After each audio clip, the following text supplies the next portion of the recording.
One bomber has flown for 30 years. The other has never been photographed in public. America's Northrop Grumman built the B-2 in the 1980s.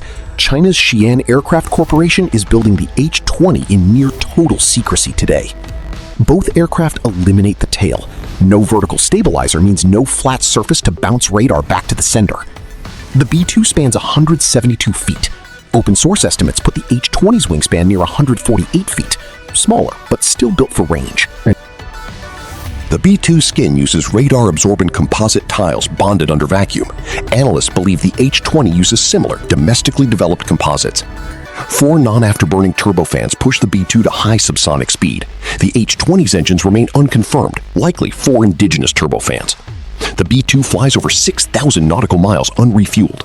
Analysts estimate the H-20 could exceed 10,000 kilometers, built for the Pacific, not Europe. The B-2 carries up to 40,000 pounds internally on rotary launchers. The H-20's base size is unknown, but estimates suggest a similar internal carriage design. The B-2's radar signature is famously smaller than a small bird. The H-20's true radar cross-section remains one of the world's best-kept secrets. The B-2 uses a fly-by-wire system managed by 2 pilots.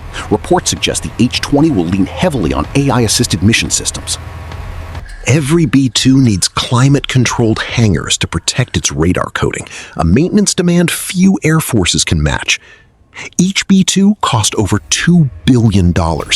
Analysts guess the H-20 could run several hundred million per aircraft, but real figures remain classified. The B-2 pioneered stealth manufacturing at scale in the 1980s. The H-20 represents China's first attempt at that same generational leap. One bomber proved stealth at scale for 30 years. The other is still trying to prove it can. Both machines represent different engineering philosophies. Which design would you choose?